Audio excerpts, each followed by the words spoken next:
Good morning, students. Our today's lecture is on anatomy of lesser sac. The learning objectives for my today's class are: at the end of the session, students should know definition of the lesser sac, formation of lesser sac. They should be able to describe boundaries and parts of the lesser sac. They should know the functions and clinical importance of lesser sac. They should also know communications of the lesser sac. They should also be able to describe foramen of Winslow and its clinical importance. MCQs at the end of this session are for revision and assessment. Let us first go to the definition of lesser sac. Lesser sac is located posterior to the stomach. It is also called omental bursa or left posterior intraperitoneal subphrenic space. It is located posterior to the stomach. It facilitates momentous of stomach. It communicates with the greater sac through epiploic foramen. It is a site for pseudocyst formation in case of acute pancreatitis. As shown in this slide, if you give an incision along the greater curvature of the stomach and lift stomach superiorly, posterior to the posterior surface of the stomach lies the lesser sac, which is bounded anteriorly by the posterior surface of the stomach and posteriorly by pancreas. How lesser sac is formed? During fourth week of development, caudal foregut begins to dilate. Initially, it is oriented in median plane, so it has anterior and posterior borders.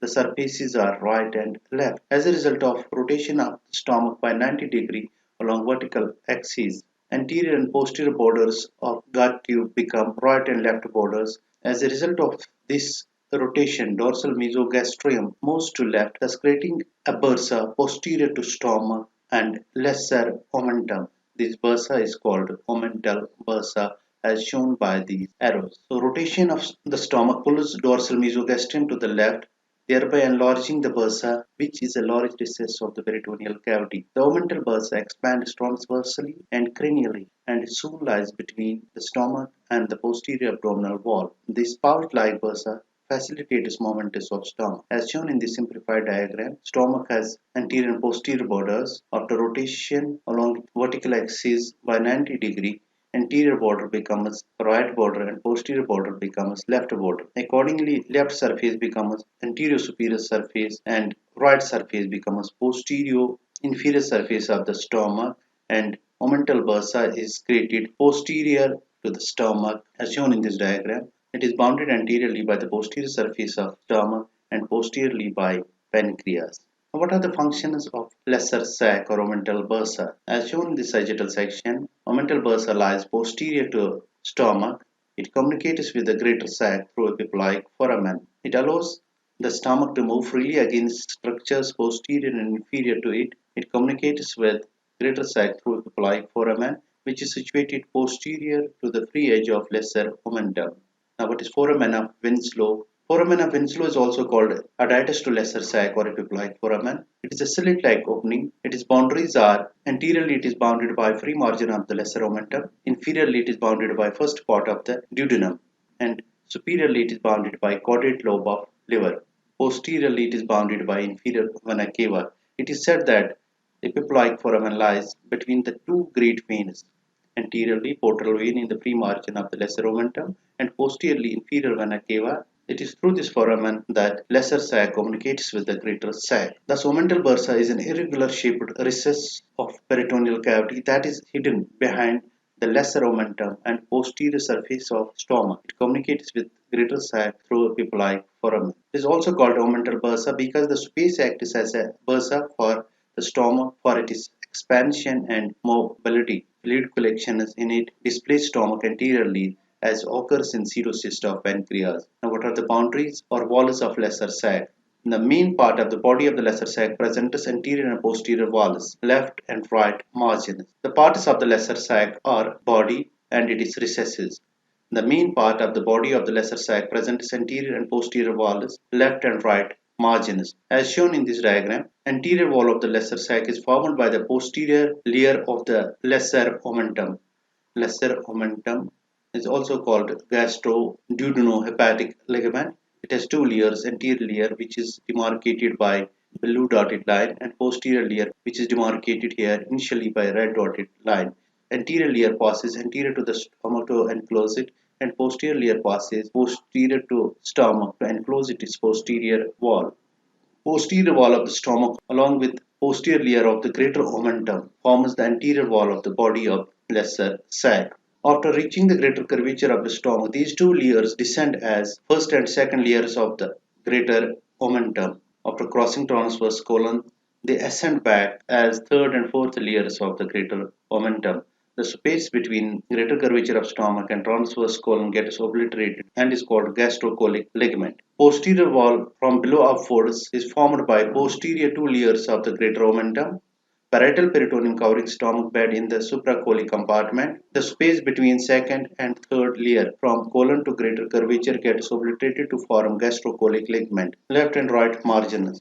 Left margin from below upwards is formed by the left margin of the greater omentum, lienorenal ligament, gastrosplenic ligament. Right margin is formed by the right margin of the greater omentum below first part of duodenum. Immediately above it is deficient due to presence of foramen of Winslow. What are recesses of the lesser sac? Their lesser sac has three recesses: superior recess, which extends above the epiploic foramen, posterior to caudate lobe; splenic recess, it is extension of the body to the hilum of the spleen in between gastrosplenic and lienorenal ligaments. Inferior recess is the part extending between proximal part of anterior two layers and posterior two layers of greater omentum. Now let us go to the simplified diagram to understand the paths and recesses of lesser sac. The main part of the lesser sac is body of the lesser sac, which lies between stomach anteriorly and posterior abdominal wall posteriorly. Splenic recess, demarcated by this red encircled area, lies between the gastrosplenic ligament and lienorenal ligaments.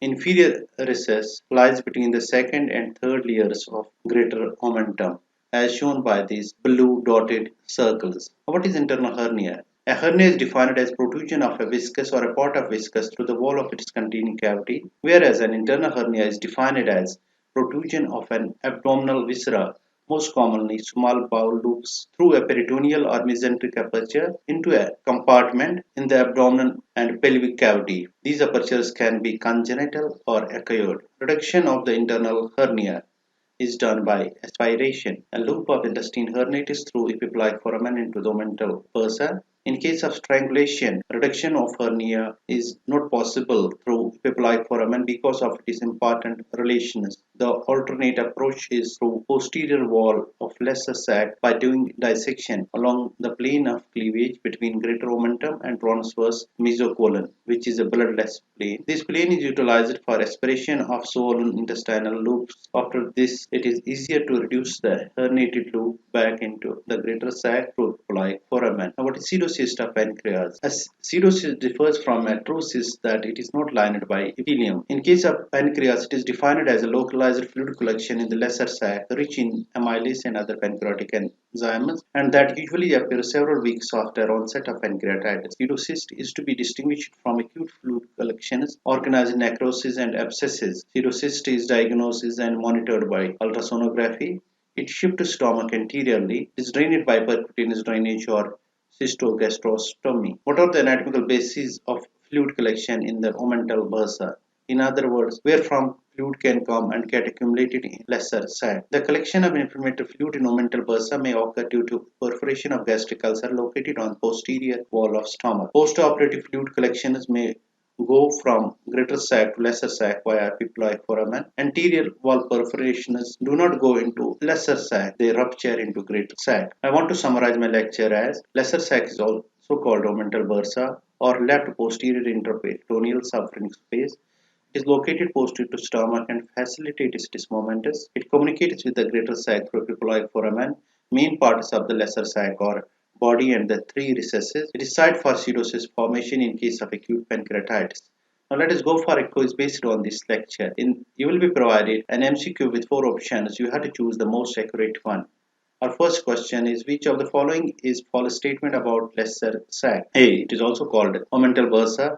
B. It communicates with greater sac. C. It is formed as a result of gut rotation. C. It does not facilitate momentous of stomach. D is wrong option. Which of the following is false statement about lesser sac?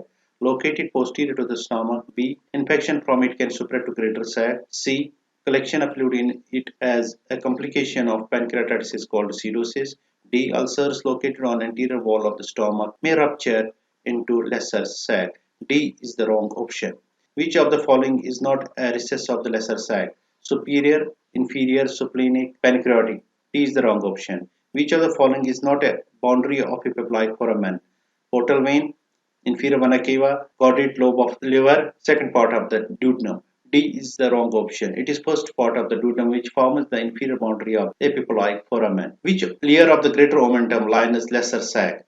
First and second, second and third, third and fourth, one and third. Second and third layer of greater omentum forms peritoneum of the lesser sac. Thank you for watching. Do not forget to like, subscribe and share this video.